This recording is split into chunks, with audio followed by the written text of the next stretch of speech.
Linda, exactly. You have to go out there naked? Well, I did the show. That's what a caller called in on Real Radio, and he goes, Ed, they're going to shut down the naked beach. I said, I didn't even know we had one. Oh, yeah, no, it's been around a long time, and you should do something with your show. You're always talking about freedom for people, standing up for the little guy. You should do something. Don't let this happen, Ed.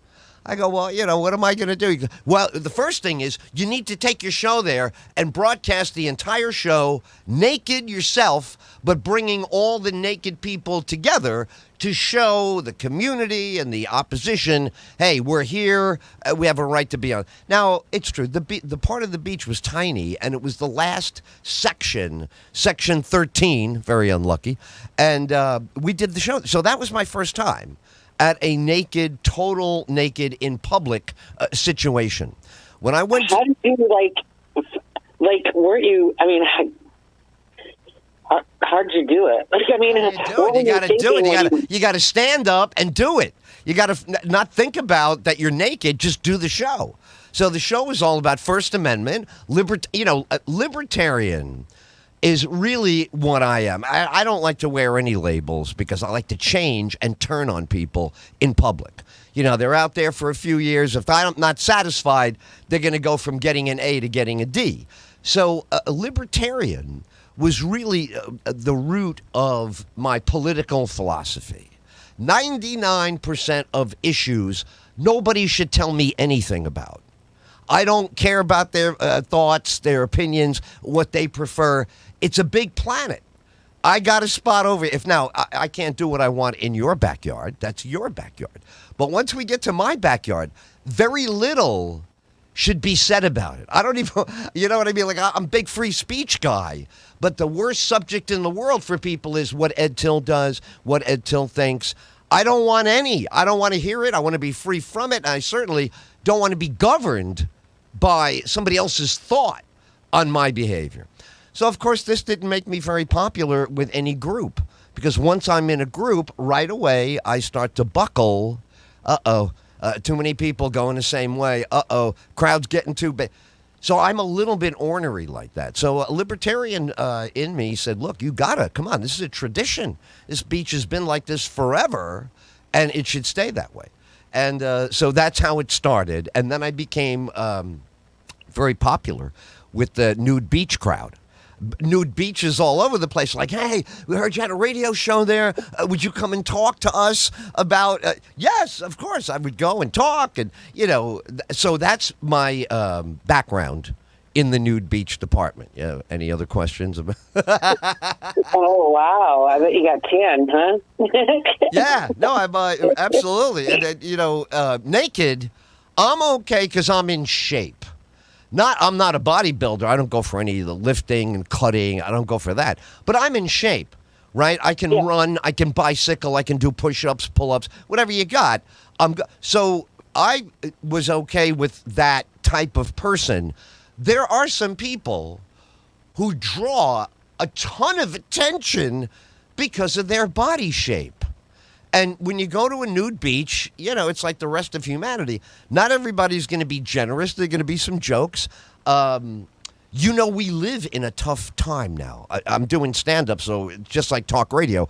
Everybody, no, you shouldn't say that. No, don't pick on this one. And I'm holding to this belief. You tell me if you support me. I think it is okay if you let your body become 3 times the normal size. I think it is okay to pick on you a little bit. Not to say that you don't belong on planet Earth, but you did do something wrong. I don't care that you don't know that you did. I don't care that you're going to tell me about your body chemistry. You're 3 times the size. You have to blindfold yourself, gag yourself, and not eat. Go on a fast, drink water, go find how Gandhi got skinny. But I believe that. In other words, it's okay. No, it's not right. It's terrible. I don't think so. I think you're terrible. You're 3 times the size. You can barely breathe. You can't run. You're going to want medical help every single time you fall because of your weight. Every injury. Okay. Yeah. So am I on the wrong track? This is how I alienate people. when I start No. going in. Go ahead. I'm listening. All you have to do is pop some Ozempic. Yeah, no, I'm with you on that. Go ahead. When you say that, what do you mean? What's go ahead. Give me your thought on that. Yeah. Ozempic, my thought is like total, and again, and if you have diabetes, absolutely. If you need, to be on medicine, absolutely. But if you're just some rich asshole that wants to lose weight quick, and you're buying $1,000 for Ozempic that other people actually really need, you're a piece of shit. I agree, and not only that, I hope you get side effects that hurt you.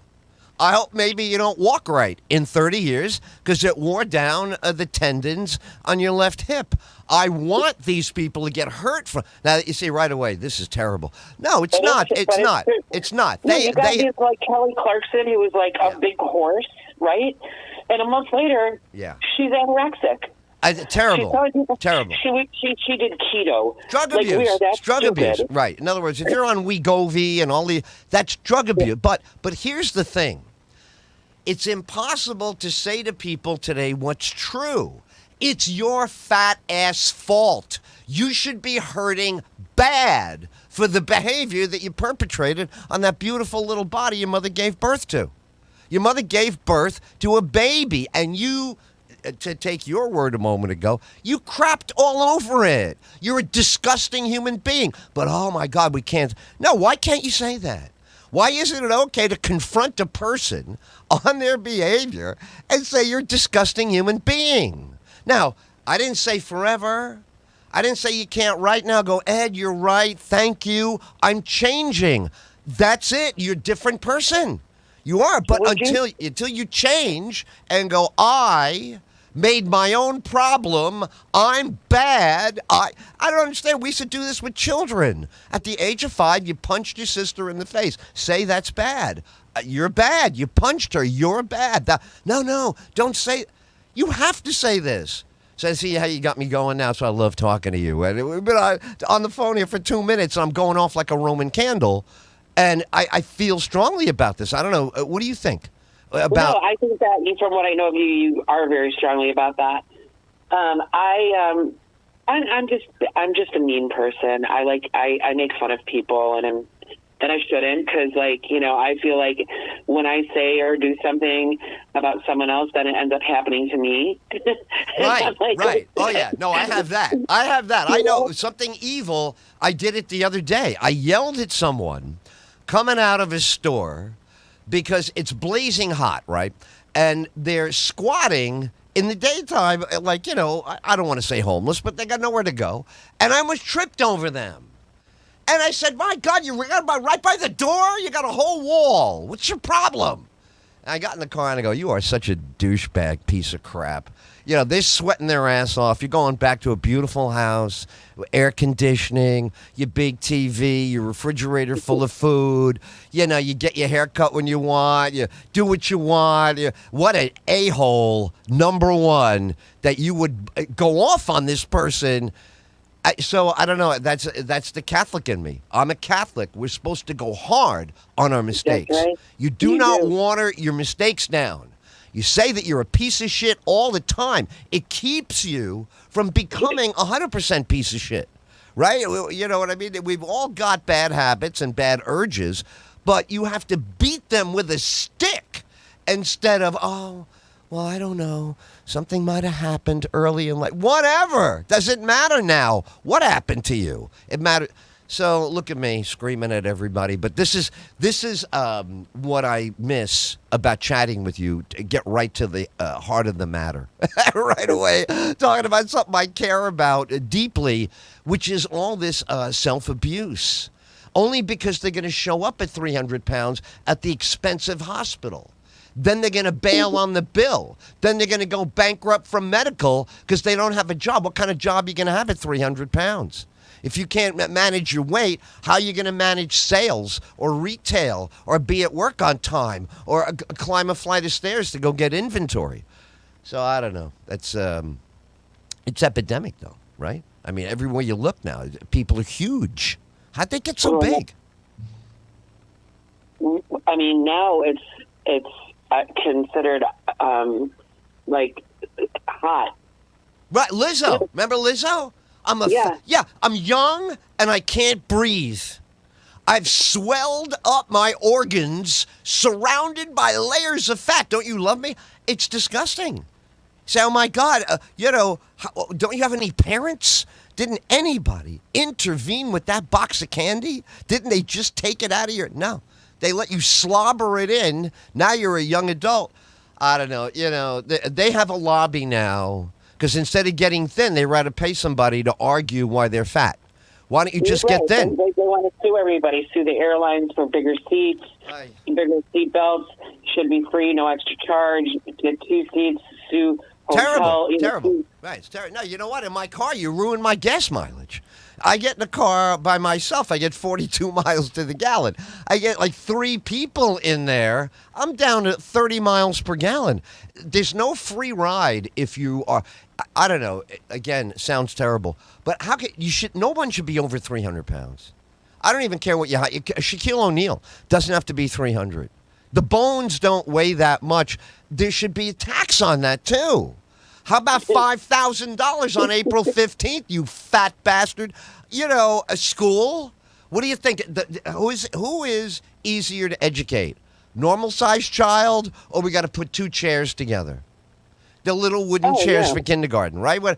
That's normal.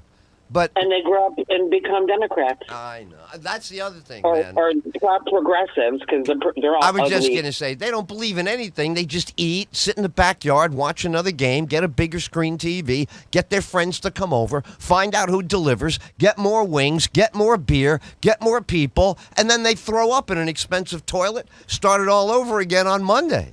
I can't, there's 2 stories I love in the Bible. I love Tower of Babel, where everybody's talking, nobody can hear anybody. That one they deserve. But I also love the Caligula-style Sodom and Gomorrah types getting it. Lightning bolts, balls of fire, because they're sitting there with the big guts and the wine and the cheese and the virgins and dancing.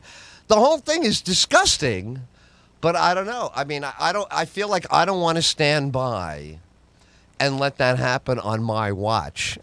My watch. I'm 68 now. I've been watching for a long time. So I don't know. Maybe you're better off just finding a mountain in Italy and talking to the seagulls all day. I don't know. You know what I mean? What do you do? Do you stand by and watch it, or do you say something? Do you know for sure if you have, ever pissed anybody off? Yes. Yeah. No, yeah, but you're talking about, of course. Yeah, I mean, they've let me know that they hate when I say all this. Yes. Really? A female? Have you ever, has a female ever come at you? You know what? I'll go on any female in the middle of a parking lot. She's toting Dr. Pepper. She's 400 pounds. The fat is coming out of the shorts, and I have to say, oh my God, how do you live like that? Or if they, I gotta come out with you. Yeah, you gotta come and we gotta hit a parking lot. It's and are also. Are you that person that actually says how are you doing this? I do. Now, see, you got to remember, you got to put me in context. I give compliments all the time. Grandmas, grandpas, little kids. I'm always complimenting. So I'm a balancer. But I will say to somebody, oh, my God, it's disgusting to look like that. That's disgusting to look like that. Look how you look. You're out in the middle. And then I say to them, look at the little kid seeing you. This kid has a chance? What chance does this kid have walking around with you look like a monster out of a Japanese horror movie? Come on. Look at what you look like, the size of your head, the big bat wings. Come on. They're sticking off the side of your body. They're in my space. Listen, I always, same thing. I go, look, you know what? I'm sorry. None of my business. I should keep my big mouth shut. Yeah, you should. Whatever. I told you the truth. I got to go. That's all. I walk away in disgust at the you're supposed to learn this at the dinner table at the age of 5. You don't walk out of the house looking like that. You're going to have self-respect. Oh, my God. I can't, listen. I'm crying. You know what I mean? But who's going to say this besides me? It has to be an ornery Oh my talk show God. comedian guy, whatever. I don't care. You know what I mean? I can't care. They have what's neglected. No, they've tuned me out on this 30 years ago. And all they drink is Dr. Pepper, soda, Coca-Cola, plastic.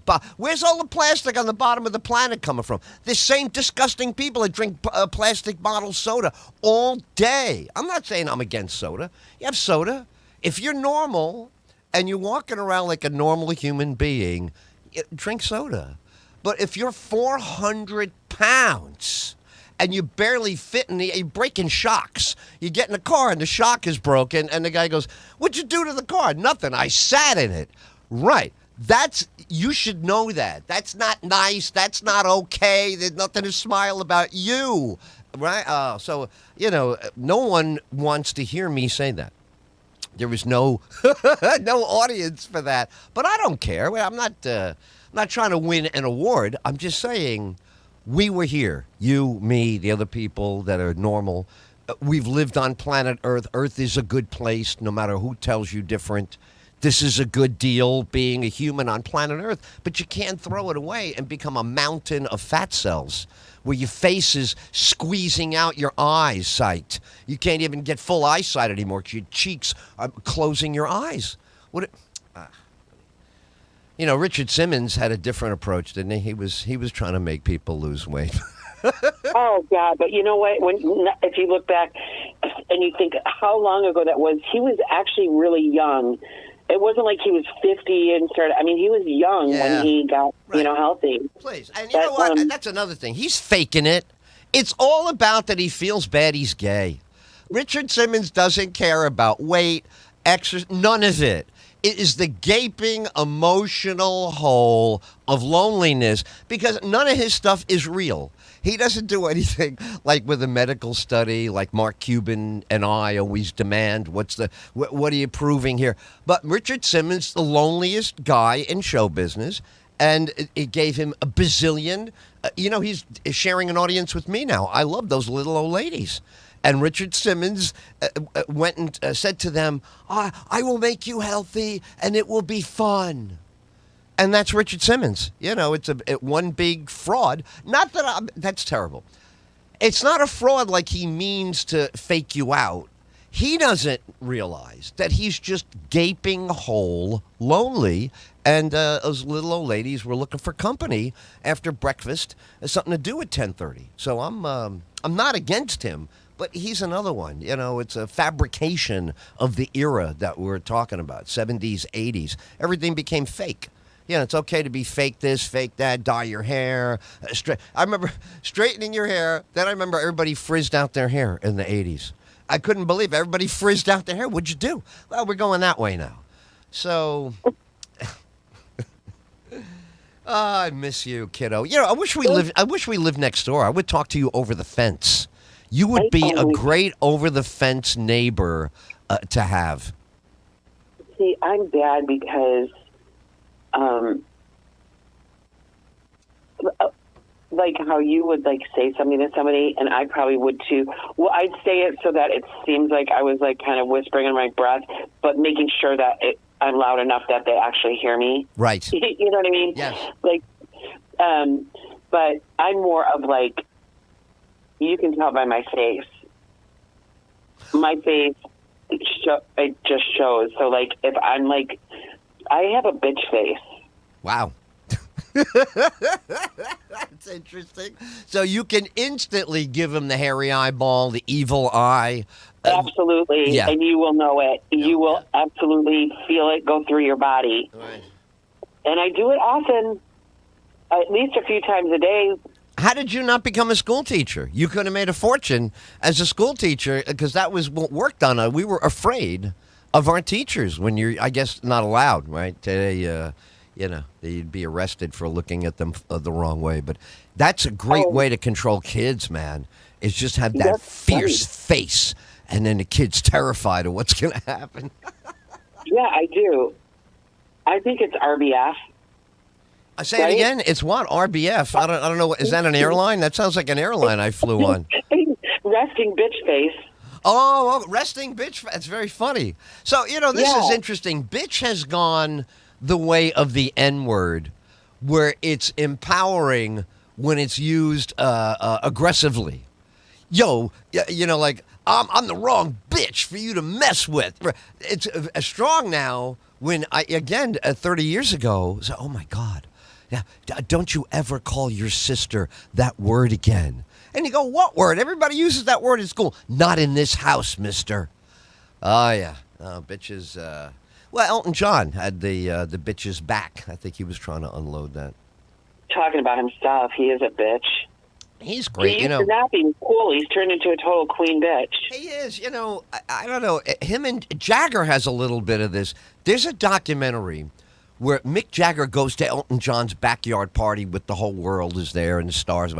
And the whole joke is, who's the bitchiest girl out of the two of them? These other rock stars, Rod Stewart, the other guy plays for Ronnie Wood, they're all making Elton John and Mick Jagger out to be like pain in the ass girls. Rod Stewart calls Elton John Sharon. Doesn't even call him Elton. Calls him Sharon. Like his alter ego is a girl. Hilarious, right? But Elton John was cool. Elton John was cool when he was lonely and empty inside and didn't know what to do. Once he fell in love with himself and put on all the costumes, I'm out of there. I'm with the first couple of albums, Tumbleweed, Connection, when he didn't put on costumes and glasses and shorts and dress like, I don't know, he was like a Disney character on ecstasy and cocaine. It was terrible, his career in that, in Madison Square Garden with those big sunglasses. I wanted nothing to do with that when that was happening. It's a shame, Elton John. Well, probably because he, tried to hide it for so long. And then once he finally came out, he, Right. he just had to, Well, that's my point. careful. You're bringing up everything I think about. Look at you. It's incredible. Okay. So this is an important point, just like the other one before with the weight. Okay. You and I are bright people, intelligent people. We're full adults. So at whatever age along the way, it dawned on us, oh, wow, homosexuals. Oh, wow, lesbians. Okay, masculine chicks, they dig it. Short haircut, they hang out together. Oh, holding. Okay, there was no need to have a big discussion where you and I have to learn the inner workings of everybody's sexuality. So I don't know why Elton John couldn't just be, look, get yourself a guy, hook up, and what's with the advertising? What's with the announcement? What's with Stonewall? What are you doing? Well, I don't get it. You're going to have sex a different way. I don't need to know about that because I'm not involved, surprise, surprise, in your sex life. That's it. But if you're going to put on a wig and now you're a girl and now you're talking like this and you're acting like that, now what? What am I supposed to do? Pull out all of my heterosexual, accessories? And what are we doing? What are we doing? So this is what bothers me about Elton John. I love Elton John. And Elton John, like in the early days when no one knew, I would have been his friend. I would have hoped he met a guy. I'd root for his little relationship to be good. But we're not going to have a Broadway friggin' show about your sexuality for 40 years. What is that psychological displacement all about? What are you really talking about? Because you don't advertise your sexuality. Even Madonna, right? When Madonna was big, it was a bit much. Every 2 seconds, it was more vagina-themed stuff from Madonna. Yeah, every 2 seconds. Ease up. So that's how I feel. I don't know. Is that wrong? Because I don't have any malice or disapproval for who people fall in love with. How could I go that deep, right? That's way beyond my pay grade. But shut up, man. Shut up. I don't want to hear about poppers. I don't want to hear about anal plugs. I don't want to hear about any of it. None of it is decent to introduce into other people. That's like, I'm not walking through any part of your biological quirks anomalies. You're in a category. That's you. I love you, but zip it, because it is demeaning to the person being like that. Like Elton John, I always felt demeaned himself, right? It's demeaning to act like that.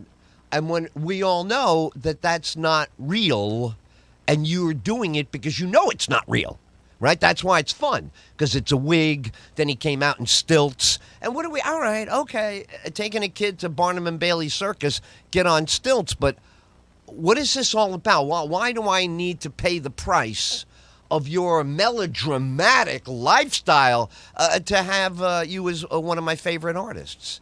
Why can't you leave the whole scrapbook home and just come and do the song? No good? Am I wrong? Or is this when you tell a basketball player, don't have an opinion? I don't know. On average, don't have an opinion. Have your opinion at home with your mother. You bought her a house with your NBA money. But I'm not going to listen to you analyze world events. What value would there be other than you sitting on the couch telling your mother what you think about the Gaza war or whatever? But don't talk to me about it. Just play basketball. But they go, oh, that's wrong too, Ed Tyll. You're wrong. Ed Till's wrong about everything. But am I off on the wrong trajectory here to you? No, I pretty much, for the most part, I think that, you and I are in sync with a lot of things. There you go. Love hearing that. See? Yeah. That makes me feel good. That's why I missed you. Because I feel like in some of these thoughts, all I'm trying to do is push the noise out of the way so I can have a nice day at the beach with somebody I do respect and somebody I do want to listen to and somebody whose life I'm very much interested in. But it's not going to be some stranger on television yelling at me because of what happened to him in a fast food store. Sorry. That's your problem. Don't make it mine. You brought this on yourself. Why don't you walk in there and order a hamburger like a normal person? Why does your sexual, saga have to follow you every time you get dressed? Who are you dressing for? What was that movie, Sunset Boulevard? It's time for your close-up, and she's 100 years old, and she doesn't realize nobody wants her for a close-up, but it's still time for her close-up. I don't know. I feel harsh now. But I think you understand me. And you're a woman. As a woman, these things are not impossible for you to understand, even though I'm a male expressing them, right? No, not at all. Interesting. Well, I was going to tell you, you're missing the Queers for Palestine march. This is what I mean, right? If you're going to stand up for Palestine, why does it matter that you have anal sex? What does anal sex have to do with Palestine? Knock it off. Yeah, that's another one. God. I'm queer. They go. Queer is different. Stop it. A queer is an adjective. Knock it off. There's a bazillion adjectives. Just be a human being, and that's the end of it. Don't put a T-shirt on. It tells me, anatomically how you get stimulated. Nobody wants that. Nobody wants that. We're happy if you're stimulated. Just be quiet. I don't know. It sounds like you're shushing society, but maybe that's not a bad. Society could be too loud and too self-indulgent, couldn't it? Did I make you cough? So. Did I make you cough? I guarantee you. Well, you know what? Go ahead. See, I wish the thing like that. I don't know. I know you were like, oh, I would, want him to meet someone nice, and I would, and I don't care about, whatever and who you love and stuff like that. And I'm not like I don't understand it, and it's kind of just gross to me. And when I see big fat ugly dykes, it makes me sick. I know. Or when I see like a dyke with like a pretty girl, I'm like, what are you doing? What is wrong with you? You know what I mean? So look, let's just go to the basic. So, all right, I'll try to do this. They're wired differently. I get that, right? There are people who walk around blind. There are people who walk around deaf. There are people who walk around have what's that thing where you can't feel anything in your fingers? Neuropathy. There's a lot of things that we could never see on the surface. Also, you got to throw this in. They're going to hate it, but I'm throwing it in. They could be damaged from when they were a kid. Somebody groomed them, molested them. Whatever. Who knows? But the point is, right? We shouldn't know that they're going through this. That's been the mistake of the last 40 years. Tell Dr. Phil, tell Oprah, find a therapist, get talk therapy. Wrong. The whole approach was wrong. Pulling it all out in public for public thought and public approval and public consideration, all of that was wrong. It's all internal so that you and I would, in other words, look, there's too much PDA with heterosexuals, right? I don't want to watch. So I'm online for a movie. Two 35-year-olds in front of me. I don't want them, licking tongue and neck and opening shirts. You're online at a movie theater. Control yourself. You're in the supermarket. Control yourself. So even with traditional sexuality, it's still childish, abusive to others, self-indulgent, and disgusting. I agree with you. Disgusting. So that ought to be the rule. It's private. Don't force it on me. I'm not interested enough to care about your private life. Wouldn't that be good as a rule of thumb? So we just don't know. And then we're cool with everybody as long as they don't misbehave right in front of us, no? Well, maybe it's that I don't know. Because I was thinking in my head, I'm like, you've got someone like Ellen DeGeneres who wants to, look like a man. Yeah. But then the girlfriend is so pretty and feminine. Okay, so they want to be a boy. I get it. They want a boy. They want the boy's feeling of stroking the girl's hair. Again, if they're wired wrong inside and wrong, see, this is where they're going to have a cow. They're wired differently. Look, here's the big problem with all of it. You can't procreate that way. So obviously that is not the design. The design is to have the babies long before there was marriage and language and whatever. The design of the human body is to have the babies. And all you need is one wire in there, in my opinion, and they're going to do exactly what you said about, Ellen DeGeneres, everybody knew she was gay on the front end of her career. I used to love her. In 1986, I loved her. I used to watch her at 2 o'clock in the morning with Robin Williams and all my favorites. Why? Because she was the tomboy girl that always looked confused with those big eyes. She'd always look and go, and she had yeah, okay. So that's fine with me. That's adorable. Once I heard about her vagina, all bets are off. Goodbye. You're out of here. You're a grown woman. Yeah. You've got the 400-pound couple that look like men. Yep. And they're slobs. Yeah. 600. My 600-pound life. How do you put that on TV and not arrest that person? How do you not arrest them? If you try to commit suicide, they arrest you because they think you're nuts and they put you in a thing for a couple of days and let a shrink look you over. If you're going to swell up to 500-600 pounds, you're talking about a weight you and we know as a fact. Be gentle. As a fact, this is a terminal condition. Your body your heart can't push that much. So how do we not intervene as lovingly as you need to be? But you got to say you can't do that. This is America. You can't do that.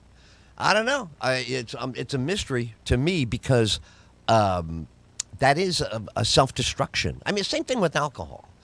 We had a town drunk in the Bronx near my house. We had Smitty's Bar. We had the Wallace Tavern. And we had some guy in his 50s that went every day in the same suit of clothes, semi-clean in the morning, but by nighttime he was nodding off in an alley. I don't know. Did we do right by never forcing him to stop that? I always felt like it was our job to force him. He's not strong.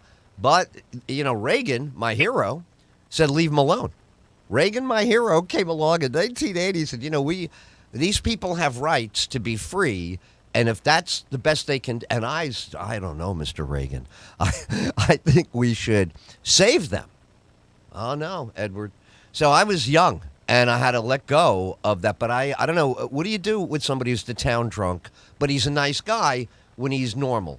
How do you do? Nice to see you. Blah, blah. But 10 o'clock at night, He's been in the bar drinking shots, goes out behind the bar, and he sleeps behind the bar. I feel like you got to do something about that. But what is your thought when you see, he's not belligerent, he hasn't done anything, but you can't stand to see him throw his life away because you live But in. he probably doesn't even, remember, anybody that he doesn't remember any of it. Right. Because he's probably been drinking, all through the day and the night where you drink yourself sober. That's it. And you know what? He's, I think, whether he knows it or not, he is trying to forget.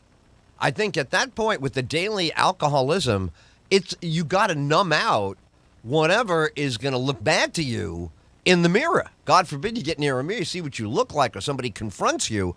The only thing you can do is get blotto again so that you don't confront that. That's what I think happens at the end, because we only had a couple. I mean, we didn't have a dozen, but we had a couple of guys. When I was growing up, your parents would say, in the daytime, it's okay to say hello to them, but in the evening time, you just keep walking.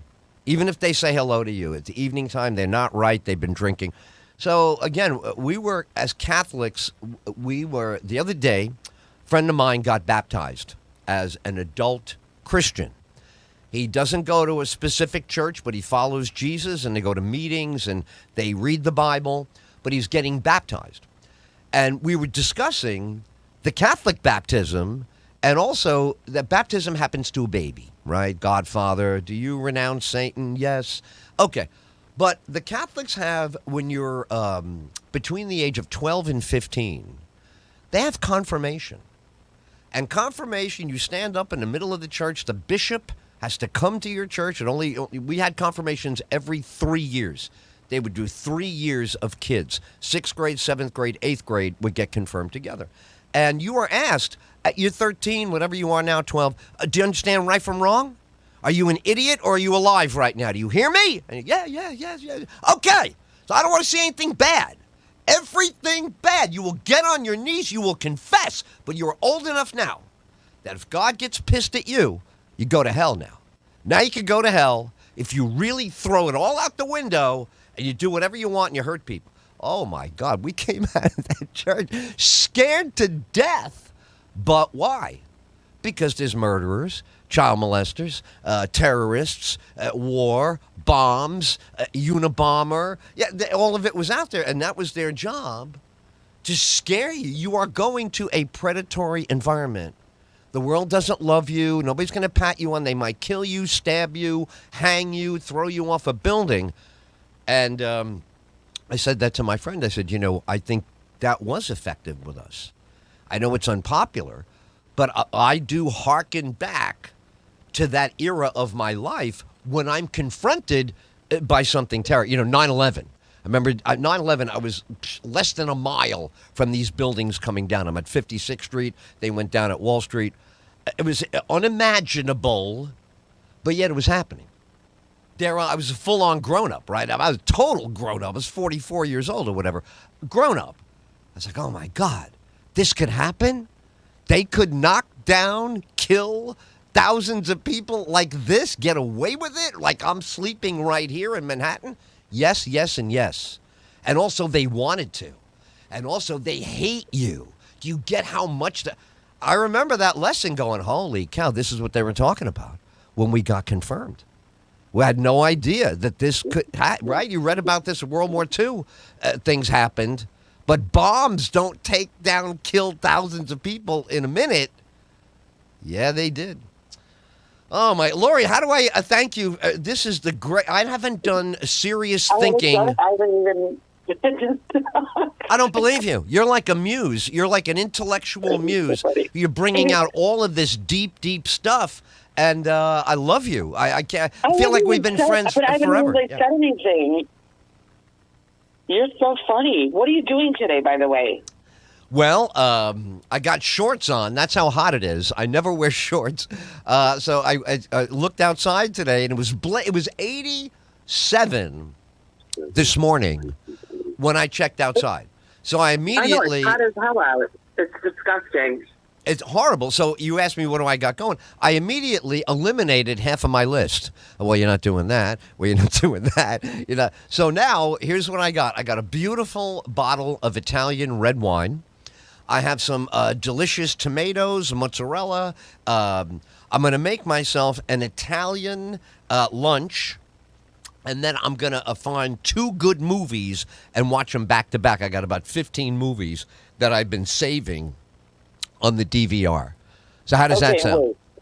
First, let's talk about lunch. What are you going to have? Well, the mozzarella and the tomatoes, and then I've got. I like the.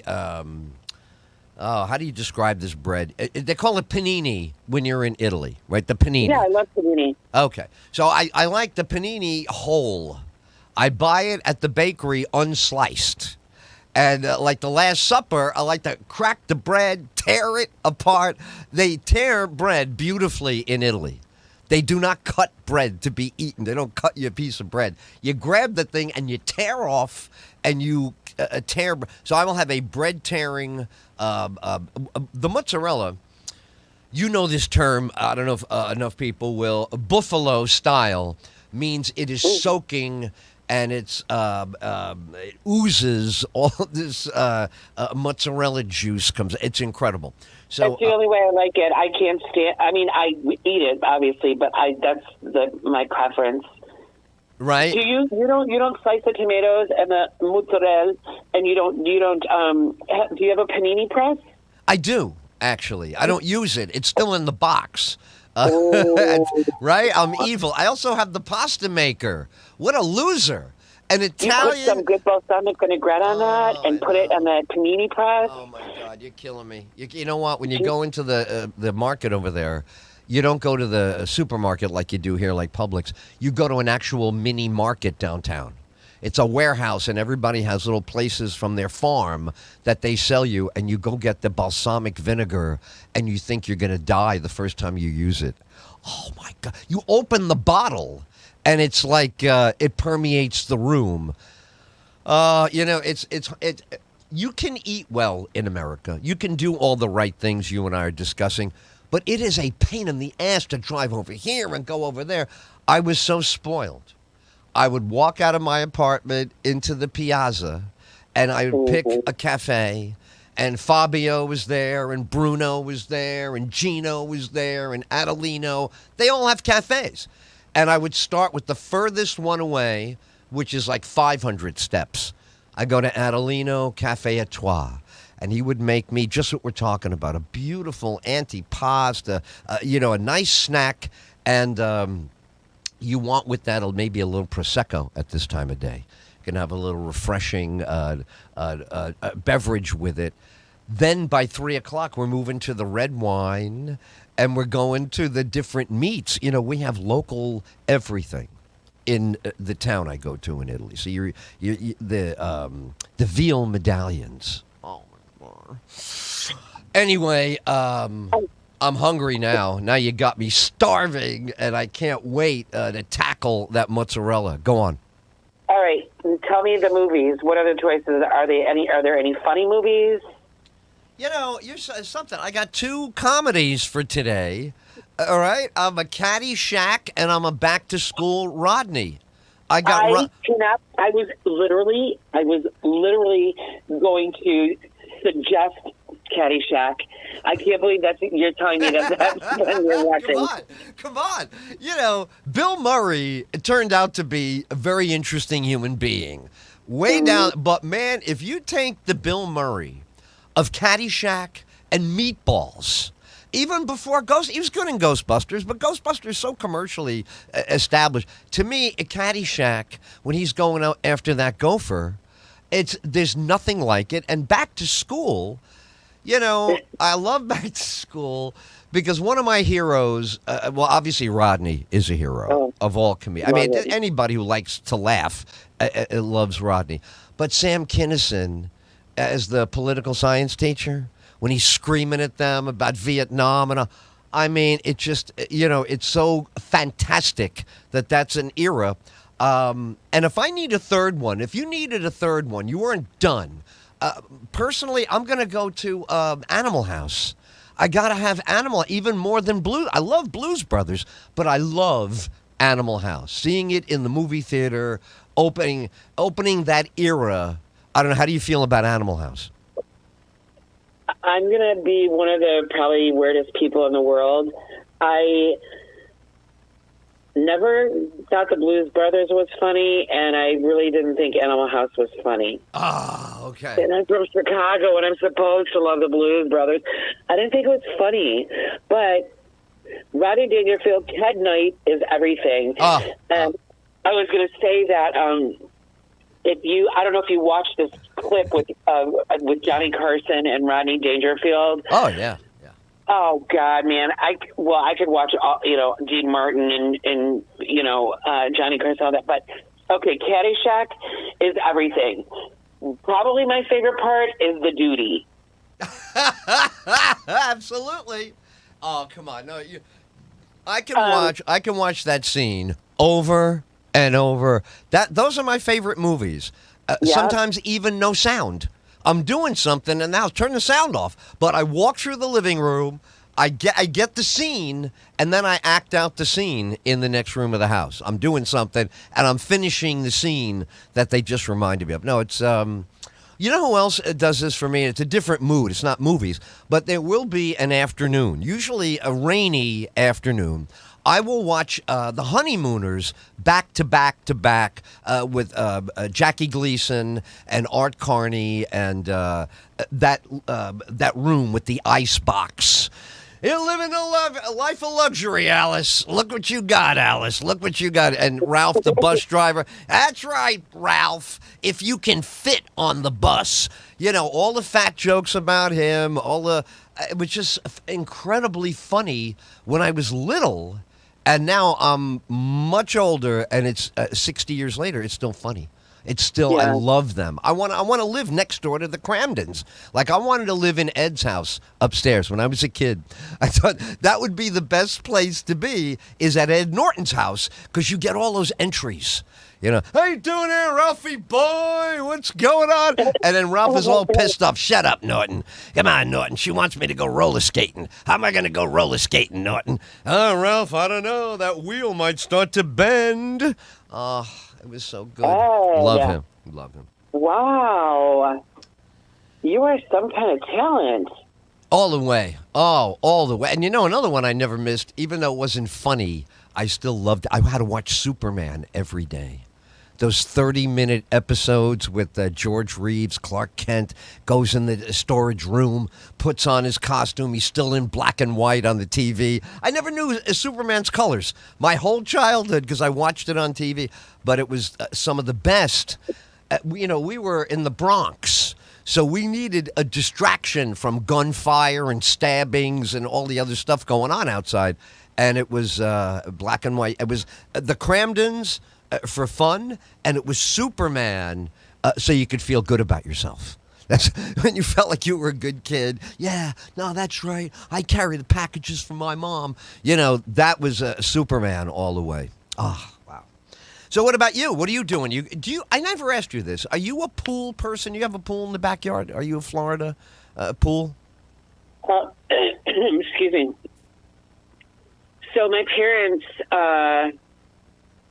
in this house that they've been in for like 23 years, yeah, they didn't put a pool in. Right. They put a fucking in-ground. Excuse my language. What did they put in? An in-ground what? An in-ground hot tub.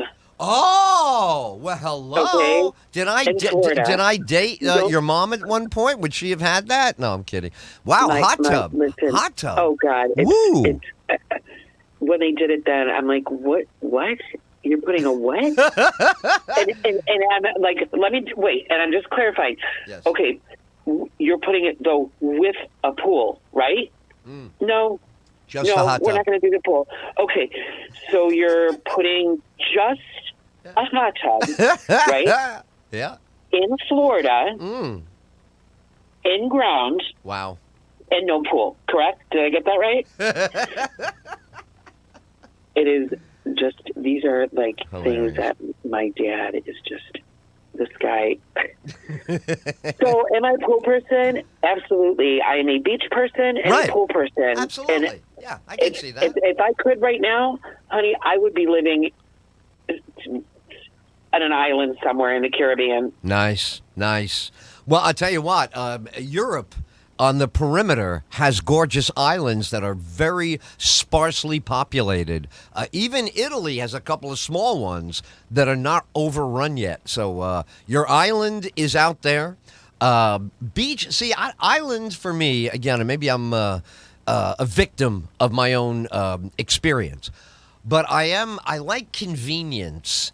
The island is, Hawaii's got this issue. A lot of places in the Caribbean I went to when I was young, where you're going to pay for some guy on a boat to bring you whatever you're going to have for dinner. So I like to be near a bunch of restaurants and tiki bars, but I like to be able to walk away from the sound of them and get to my balcony and be alone. That's my. But you can do that. Come on, Ed. Come with me. Let's go to Let's Tortola. go. Let's go. There you go. You know what? I'll tell you. I'll send the helicopter, pick you up, bring you to the airport, and take me a couple hours to pack. And we could be there by sunset. No problem.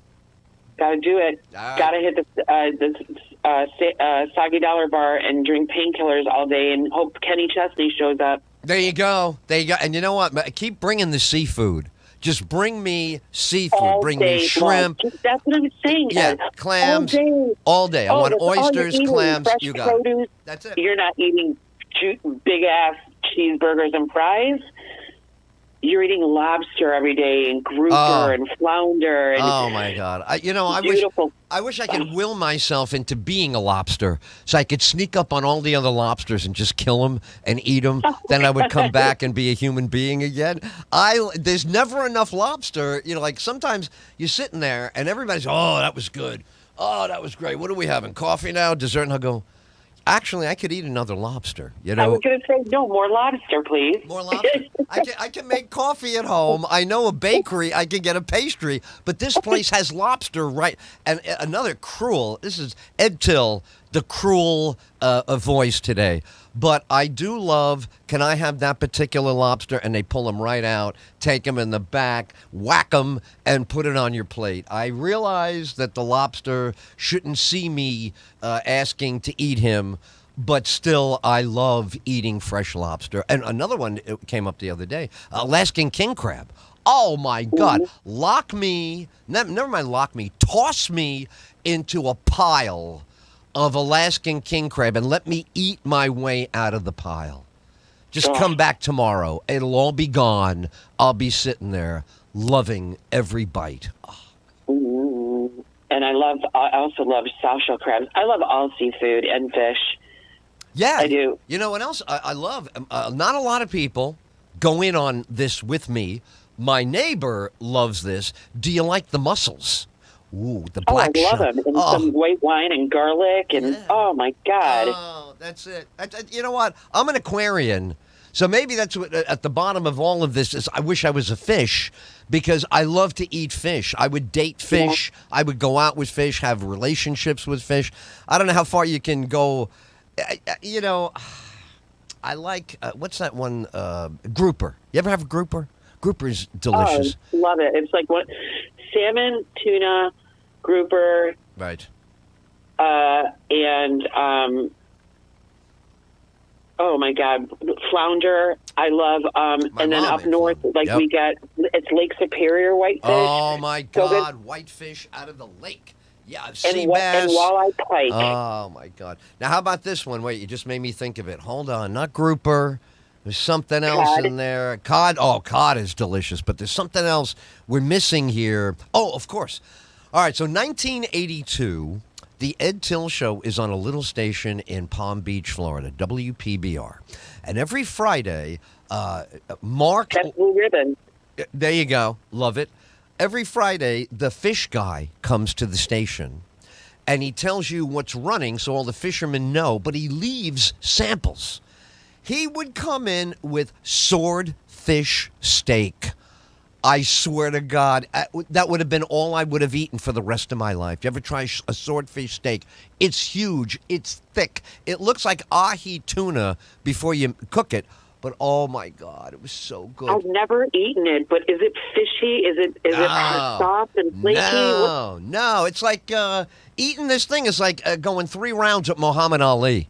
This thing will wear you out. It is like a thick. It's like a thick piece of steak. That's why they call it a swordfish steak. It looks like a steak, but my God, all the goodness of the nutrition and everything that's in there is 10x what you could ever buy at a store because it was caught and he'd bring it right to the station. Mark Lawler. I love sea bass too. Yeah. Oh man, sea bass was my first step out. Like in my 20s, I didn't eat anything. I ate frogs' legs. I didn't have anything until I left my house. I had to go away because my mom is adorable, but we were eating the old Italian menu. And we had great variety, eggplant, vegetables. We were not like, unhealthy, but it was too narrow. I got out of the house and I started with the frog's legs and the sea bass. And and I had venison where they shoot the deer and they bring venison out at a beautiful mountain set restaurant. You go to a restaurant, it's way up in the mountains, and the guy brings out venison. And you're like, wow, this is good. Like you say, well, the wolves knew what they were doing, huh? Wolves going around just finding anything that moves. You go get a nice bite, and you say, wow, that deer is delicious. So, yeah, I'm not a foodie though. I don't qualify in any way because I do not know anything that foodies know.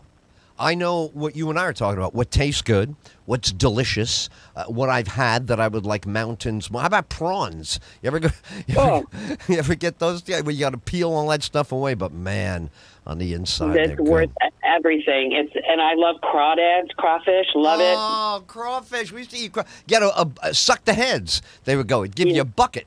My boss in New Orleans had a thing every year for the radio station, and he goes, here's your bucket. And you just sit in front of a bucket and you suck the heads. Oh my God! So good. The corn and everything. Oh, so good.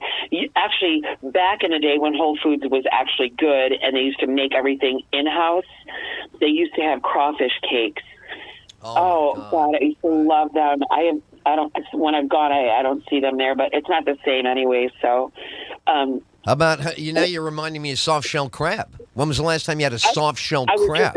I was going to tell you that. Didn't I say? I thought I said that. I love soft shell crab. Oof, it man. It just went back out of season like last month. Love them. And then what's the other one? Now you're talking about seasons, right? I lived in Delaware for a while, so you could get the Blue Point oysters. Oh my God, dude, forget it. In other words, everything in my brain goes blank when I'm eating that kind of food. I have no worries, no thoughts. I don't remember anything. My entire brain goes to work on how delicious and also how healthy.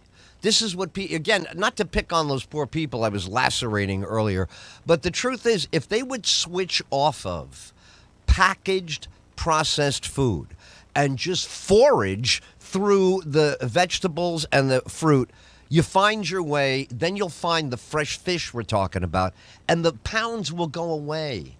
You won't have to join a gym. You won't have to buy a Peloton. Just eat right and keep moving. Walk, pace, put yourself in motion. But, man, I love that food. I'm a seashore guy.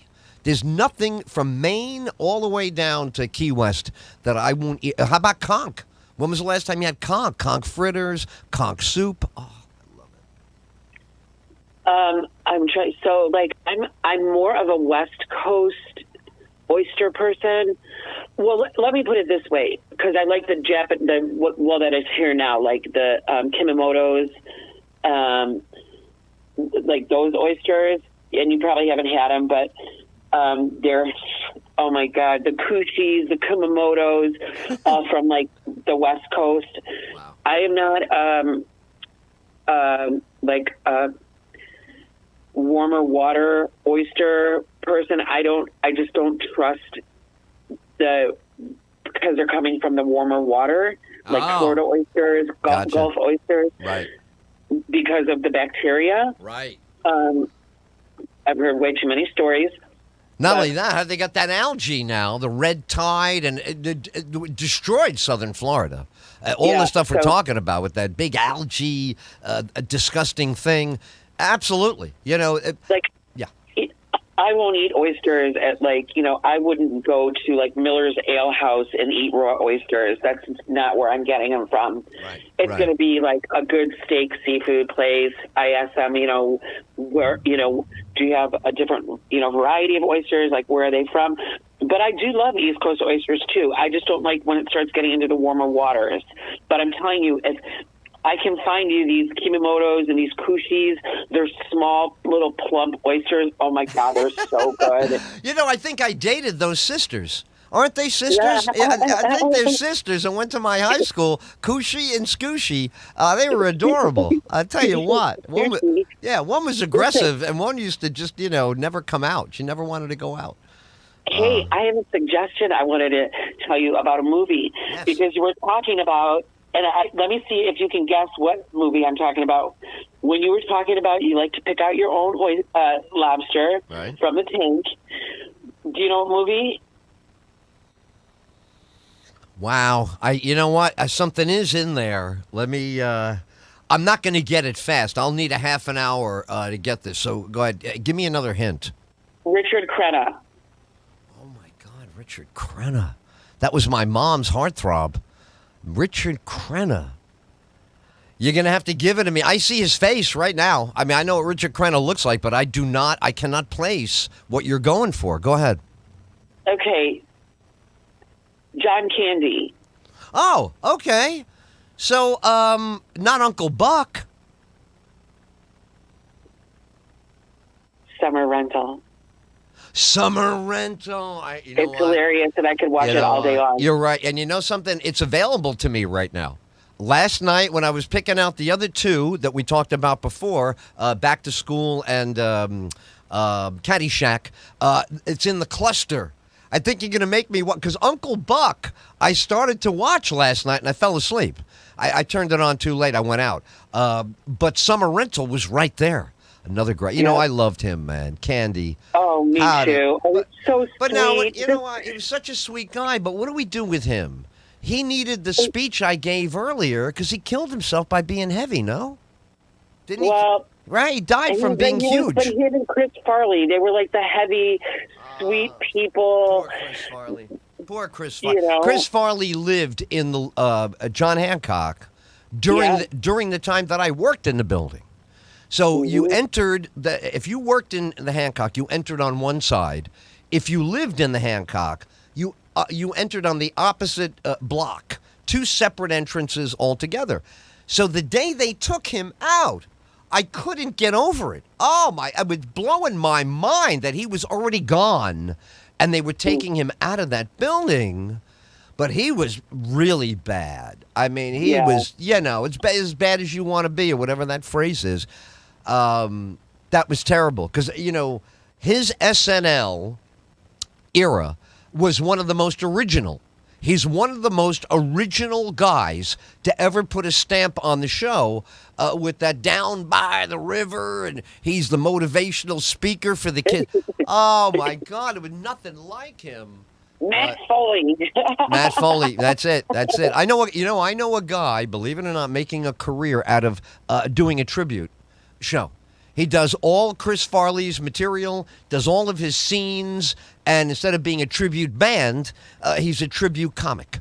And he's all over the world. They love him, but he's making Chris Farley continue to be famous now. And Farley's been dead for a long time. Yeah, what is it, 98, right? Mm-hmm. It was 98, yep. And those guys, man, they all loved him. They still love him. Yeah. Guys like David Spade, that whole crowd. That was what I really liked about SNL. I liked the beginning of SNL was great. The first few seasons were off the hook. Even when sketches would bomb, my friends and I would love them. We would still make fun of the sketch and have fun with the sketch, even though it sucked. But Then it got into bringing Chevy Chase back too much, and it was holding on to its past. So when it broke away, and you had Dennis Miller, and then you had really young David Spade, and there was a new. That's when I latched on again. I was like, wow, these guys are edgy. They were really edgy. They weren't like the other one was like reheated edgy. There was original edge, then there's like imitating edge, then there was new edge. So I love the era that we're talking about there, Farley and how about poor Phil Hartman? You believe? I was just going to say that. I was going to talk about Caveman. I'm just a caveman.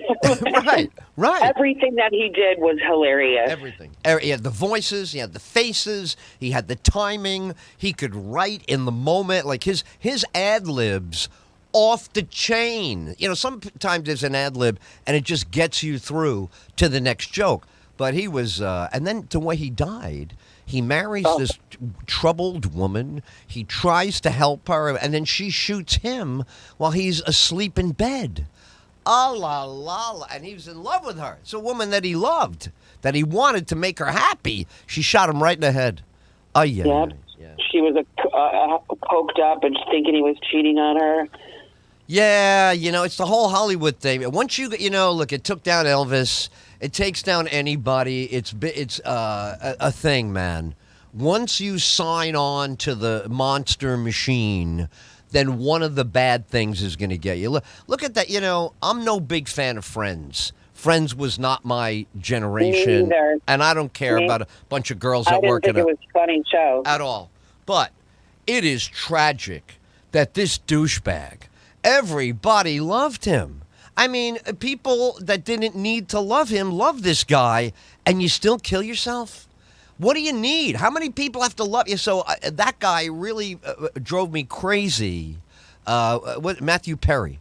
I don't get it. You know, what could be going on there? But you know, he had everything. And then he became obsessed with these drugs. He wasn't a weirdo looking. He didn't need to compensate. All he had to do was go take the next role in some stupid comedy. But, yeah, that's tough to watch, you know. It's Hollywood, man. Hollywood's no good. Hollywood's no good. Oh, man. How about, listen, what about my little girl from the Bronx there, huh? She going to marry number 5, number 6, J-Lo? Oh, yeah. You know, I love her because she came out of the Bronx, and her father's a cop, and she was a working blue-collar girl. But I don't know what the hell happened to her, man. She's like Joan Collins now. You know, I don't understand what world she lives in. And this Ben Affleck, he's no prize. But you know what I mean? If you love somebody like she said she loved him, why does he can't stand being with you? Right? I think the thing is over now between them. And they just got married. Yeah, I think they thought that they were having what they had the first few months. Yeah. And then I think you just I'm just still trying to figure out how each of them have 2 transgender kids. Yeah, this is it. You know what? Hollywood. There you go. You're hitting on all the important stuff. You know, you get a kid that talks like that. I don't know what I am, or I think I want to be the other one, or whatever. That's you neglected them. You left them to figure out whatever their weird life is on their own, and with their teddy bear and their phone and their laptop, they came up with all these cockamamie ideas that they're too young to vet the idea. Somebody hits you with a big idea when you're young and you have no adults that care about you, that talk to you every hour, not once a week, an actual parent raising you. You're not going to be lost. You're going to have questions. You're going to be who you are. But when we're already a kid and I'm the other one and I'm this now and changed my name and you gave me the wrong name, this is a tragedy. These are feral, is what I call them. They're feral children. They go hours and days with no one that loves them, talking with them about meaningful stuff. So they fill it in, and it's sad because he's a grouch. You know, Ben Affleck, the guy doesn't like to smile. He's an idiot. I can't stand him or Matt Damon. Damon, at least, though, Damon's normal. Like, he knows when to smile. He knows how to be. This guy's always smoking in your face. F you, F you. Everything is F you. So I think she, a typical Latina female, she wanted to save him. I'll make him happy. I know how to make him happy. These drapes, this house, this car, the driveway, the view. Let's go to Paris. This guy could care less about any of that. He's an angry guy, and Damon is the opposite. That's why they were good friends in the beginning. I think that's why it worked. Damon is an upbeat guy. Ben Affleck is a downbeat. It's always a problem.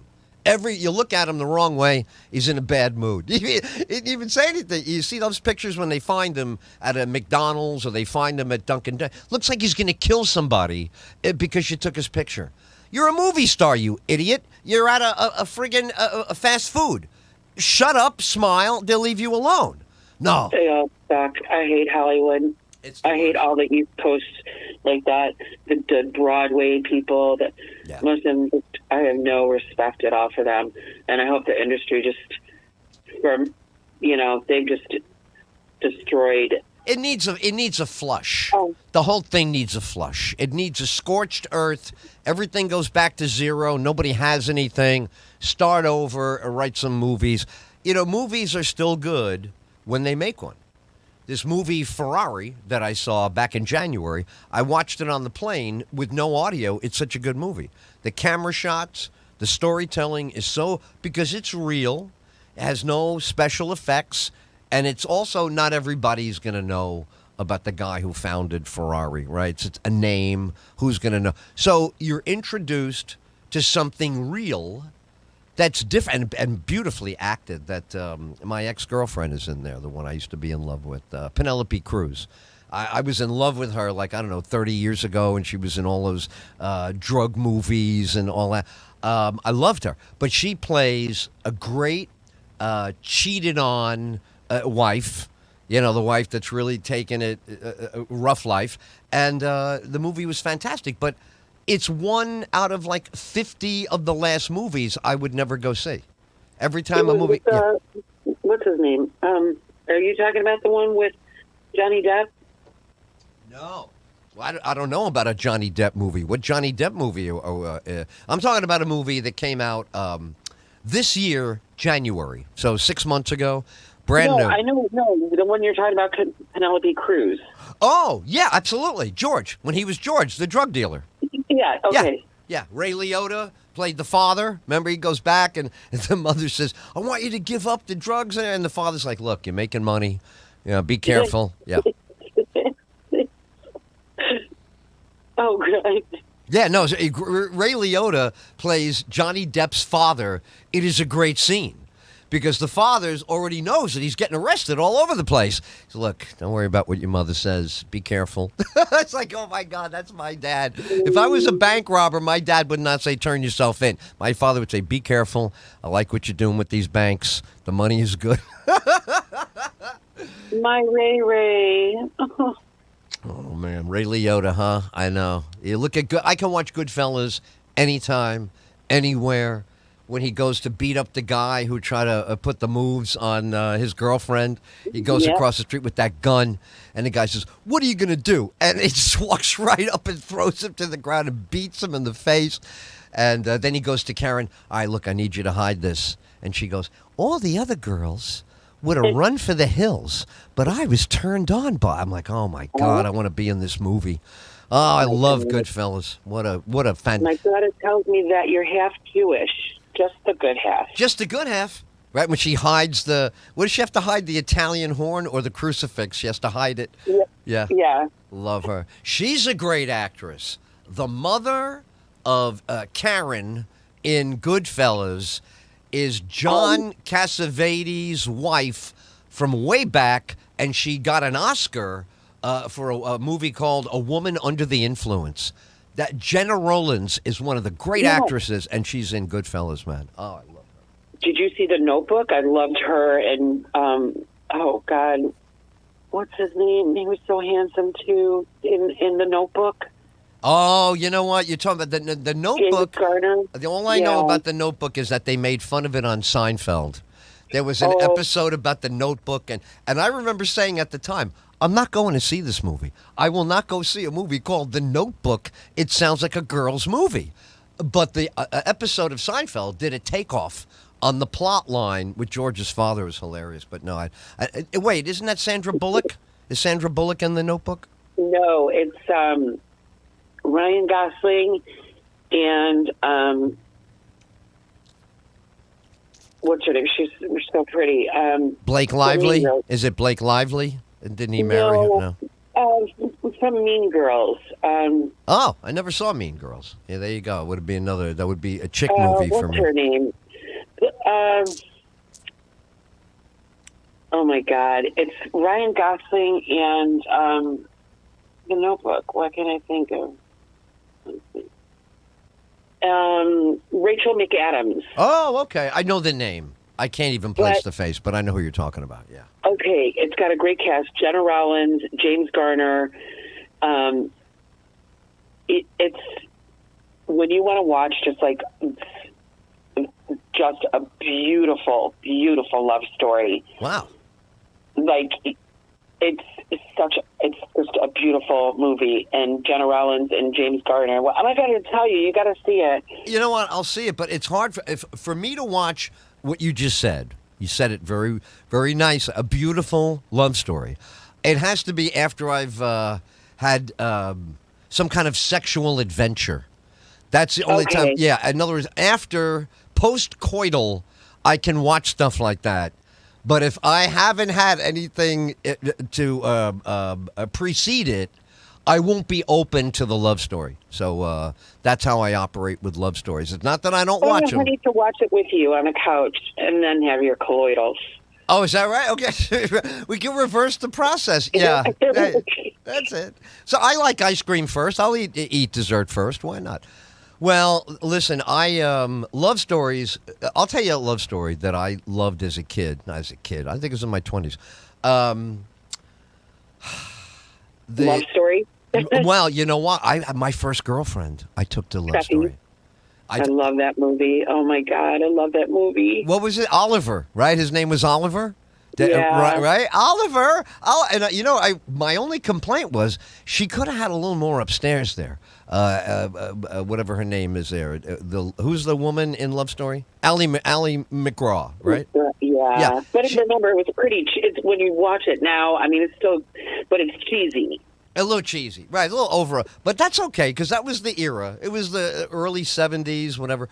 But I do remember waiting for the love scene as a teenager with my girlfriend and thinking, there's not much to fall out of her little tank top. I was, looking for a little more side boob, a little more roundage. I want a little more something there. And I was like, oh, this is the new thing now. They're all skinny. They're not going to have boobs. I remember feeling that when I was 15, that I had missed the boob era because of Ally McGraw. Yeah. Crazy. Oh, okay. We also had, when we were kids, we had a side boob, we had under boob. If a woman would reach up for something on a high shelf or whatever, we get a little under boob. But then what we had, I don't know whatever became of this, but we used to know all the right places to stand at the bottom of a staircase. That was what we really had. When we were like 15 and 16, we would find a staircase where a lot of women were going to come down a couple of flights of stairs, and that's all we had. We didn't have we had no sexual imagery over the top when we were young. We had all imaginary from a distance, so there it is, right? Love Story was right there in the middle of when things were changing. Because the Marilyn Monroe look was going out. It was Twiggy and the supermodels, and it was curves were curves were not plentiful for a while, but they came back. Right.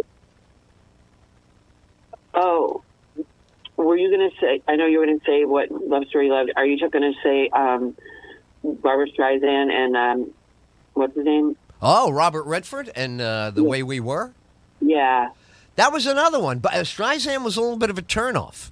I didn't really... She's so ugly. Oh, she's so ugly. Oh, God.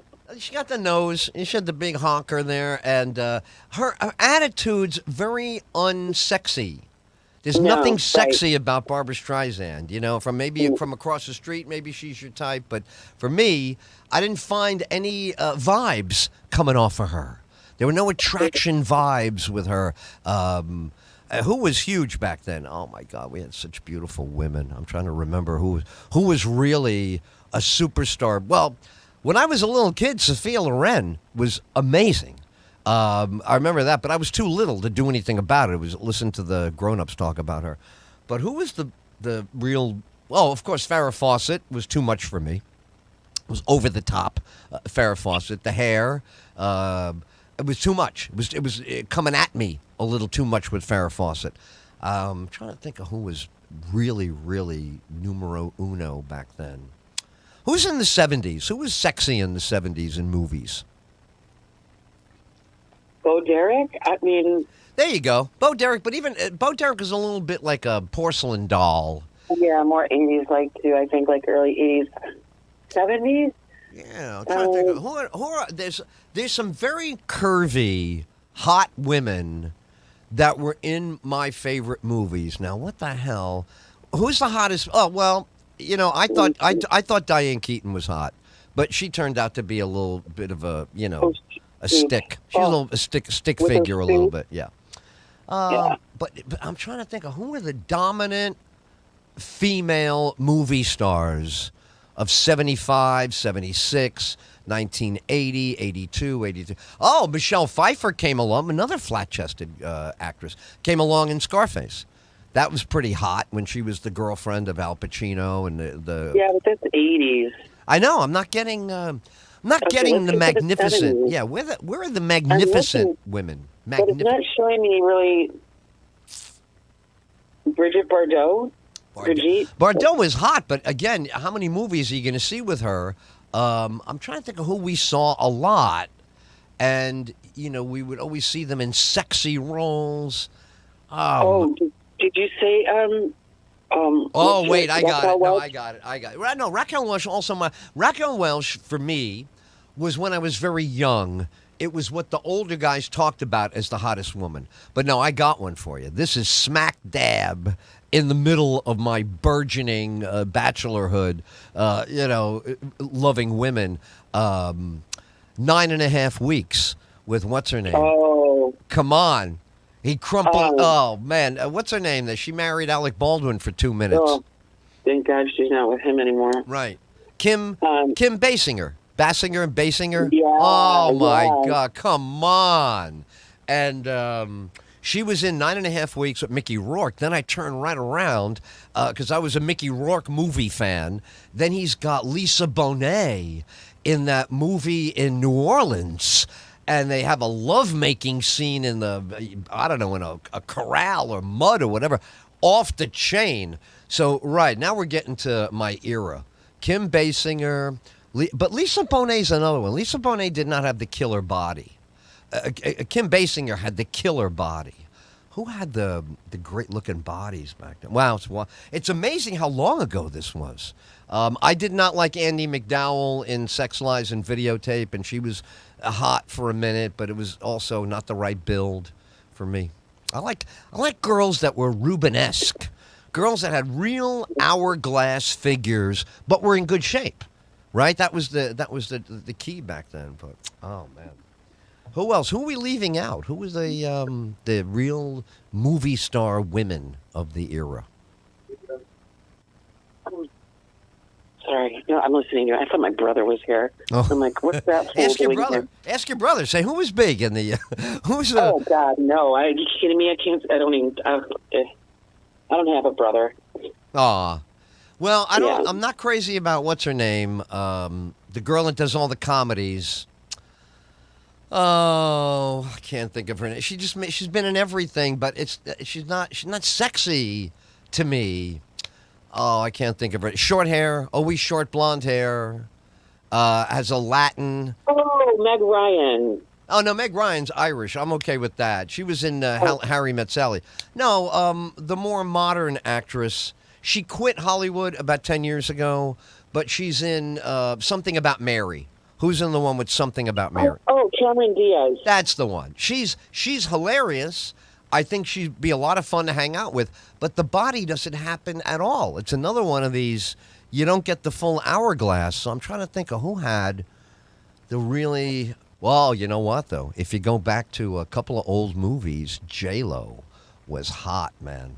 She was in Anaconda with out in the middle of the South America, and a big snake comes after them or whatever. It was a stupid movie, but she was in a film with George Clooney, and it was some weird independent film about living in the valley. I don't think it was 2 Days in the Valley, because that's another film.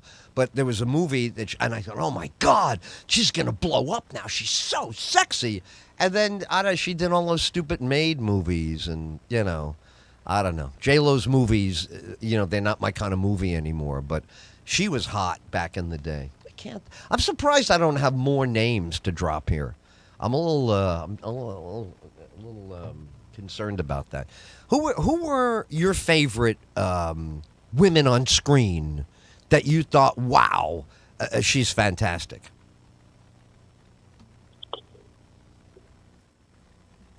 Ooh. It's not easy, is it? Yeah, I'm having the same. I mean, yeah, it's hard because, I would say, going back. Actually, I loved Meg Ryan. I just thought she was so adorable and quirky and funny. Well, we could stick with let's stick with her for a second, because she did, when Harry Met Sally, she did one of the great movie scenes of all time, faking the orgasm at the luncheon counter. Remember, Yeah. she's screaming in joy, and the woman says, "I'll have what she's having." So that was great. But she did serious movies. She did a movie. Didn't she do a movie with the guy who passed away from? She did a serious movie about a couple with a heartthrob guy, the Dirty Dancing guy who passed away. Who's that? She did? She did. I think, I don't know if it's that they're broken up lovers, or they're somebody's an alcoholic, something sad. But she did a great job. If you love her as an actress, she was great in this film. But I'm not getting it back now. But you know what? I love that we're talking about movies. I haven't talked about movies with anybody in so long. This has been great. I'm looking at the clock here. We're going to wrap it up. We've been on for an hour and a half. Look at, I thought we would do 20 or 30 minutes. You are fantastic. I miss the hell out of you. I know, but I'm looking this up. I don't see that with Patrick Swayze. I see he did a movie with Melanie Griffith, Forever Lulu. Interesting. Maybe I'm mixing those two. I thought I remember Meg Ryan's face right next to Patrick Swayze. Well, you know what? Let me see. Can you look up what's her filmography? Let's look up Meg Ryan. Let me see. I can do this over here. Now, I know that Meg Ryan. Hold on. I'll get this. Meg Ryan, and we want filmography. They'll just put it in an easy list. Let's see. City of Angels. Maybe. Okay. With Nicholas. Oh, no, that's what's his face? Nicolas Cage, right? Yeah. Let's see. Maybe. Where he died. She was like a doctor, and he died, and was that it? No. It's not ringing a bell. I'm trying to. I'm trying to bring up a list now that will jog my memory. All right, yeah, and then she just dropped off. Sleepless in Seattle is one of my favorite movies. Top Gun, love it. I mean, she wasn't in it, but she was married to Dennis Quaid, and then she was with that kook John Mellencamp.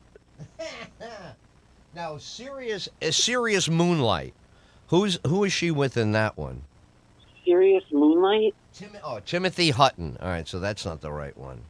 No, I'm trying. When you said, what was it about? I thought it was a broken love affair, or it was an alcohol problem. But she was sticking with the guy all the way through. Because, all right, you know what? I didn't like her in what's the one on top of with Tom Hanks, right? You look like Sleepless in Seattle. Yeah, no good. Hacky. Okay. I didn't like the bookstore movie either. They did She did Proof of Life. with Maybe. Now I think you're getting warm. Who's in that? Right. Whatchamacallit, and then they dated Russell Crowe. Oh, wow. Are you thinking of the movie with? I think you're thinking of maybe, and I'm not sure. With Nicolas Cage and. Oh, wait, is she leaving Las Vegas? Yeah, That's the that? movie, right, where she did a great acting job, and she didn't play her typical Meg. See, Meg Ryan, to me, kept redoing Harry Met Sally. Once It's not Meg Ryan, though. Oh, who is it? It's what's her name from Cocktail. Elizabeth Shue. What? Wow, Yeah. I love the movie Cocktail. That was so long ago. Oh, my God. Wow. Yeah, that was Elizabeth Shue.